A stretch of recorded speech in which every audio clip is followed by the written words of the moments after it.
Assalamualaikum warahmatullahi wabarakatuh. Perkenalkan, nama saya Devi Paramita, NIM 01, Prodi D3 TLM. Di sini saya akan mempresentasikan tentang ilmu pengetahuan alam. Tujuan 1. IPA menolong anak untuk dapat berpikir logis terhadap kejadian sehari-hari dan memecahkan masalah-masalah sederhana yang dihadapinya. 2. IPA aplikasinya dalam teknologi dapat menolong dan meningkatkan kualitas hidup manusia. 3. IPA sebagaimana dunia semakin berorientasi pada keilmuan dan teknologi. Pengertian IPA. IPA adalah pengetahuan yang rasional dan objektif tentang alam semesta dengan segala isinya. Dan IPA adalah penyelidikan yang terorganisir untuk mencari pola keteraturan dalam alam. IPA menawarkan cara-cara untuk kita agar dapat memahami kejadian-kejadian di alam dan agar kita dapat hidup di alam ini.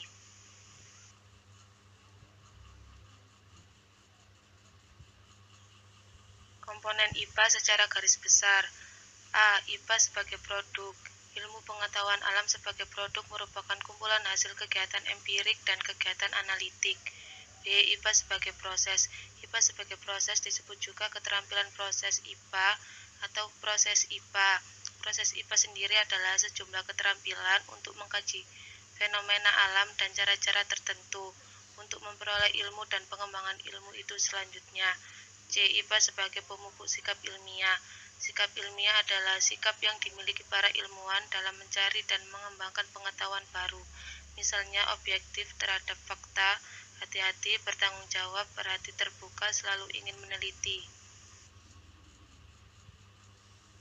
Fungsi mata pelajaran IPA yaitu A. Meningkatkan rasa ingin tahu dan kesadaran siswa mengenai berbagai jenis lingkungan alami dan lingkungan buatan serta pemanfaatannya dalam kehidupan sehari-hari. B. Mengembangkan keterampilan proses siswa agar kemampuan memecahkan masalah meningkat. C. Mengembangkan kemampuan siswa untuk menerapkan ilmu pengetahuan dan teknologi serta keterampilan yang berguna dalam kehidupan sehari-hari maupun untuk melanjutkan pendidikan ke tingkat yang lebih tinggi. D. Mengembangkan wawasan, sikap, dan nilai siswa yang berguna untuk kehidupan sehari-hari serta pemanfaatannya bagi kehidupan sehari-hari.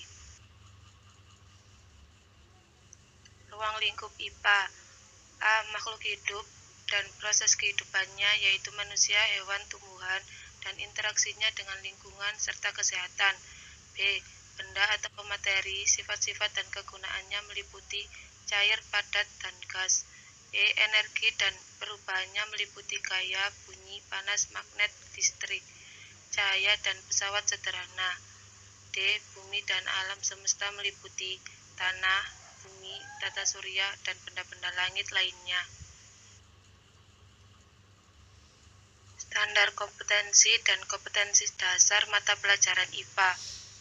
A. Memahami hubungan antara struktur organ manusia dengan fungsinya, serta pemeliharaannya. B. Memahami hubungan antara struktur bagian tumbuhan dengan fungsinya. C. Menggolongkan hewan berdasarkan jenis makanannya. D. Memahami daur hidup beragam jenis makhluk hidup. E. Memahami hubungan sesama makhluk hidup dan antara makhluk hidup dengan lingkungannya. F. Memahami beragam sifat dan perubahan wujud benda serta berbagai cara penggunaan benda berdasarkan sifatnya. G. Memahami gaya dapat mengubah gerak dan atau bentuk suatu benda.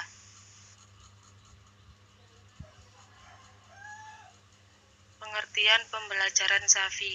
SAFI merupakan singkatan dari somatis, auditory, visual, dan intelektual. Hal ini berarti siswa belajar dengan bergerak aktif secara fisik dengan memanfaatkan indera sebanyak mungkin dan membuat seluruh tubuh atau pikiran terlibat dalam proses belajar. Karakteristik SAFI. A. Somatis. Belajar somatis berarti belajar dengan bergerak dan membuat menggunakan indera peraba. Kinestesis melibatkan fisik dan menggunakan serta menggerakkan tubuh sewaktu belajar. B. Auditory. Belajar auditori berarti belajar dengan berbicara dan mendengar. C. Visual. Belajar visual berarti belajar dengan menggunakan indera penglihat yaitu mata untuk mengamati dan mengembangkan dan menggambarkan.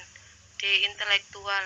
Belajar intelektual merupakan kegiatan yang merenungkan, menciptakan, memecahkan masalah, dan membangun makna dalam pembelajaran. Sekian presentasi dari saya. Wassalamualaikum warahmatullahi wabarakatuh.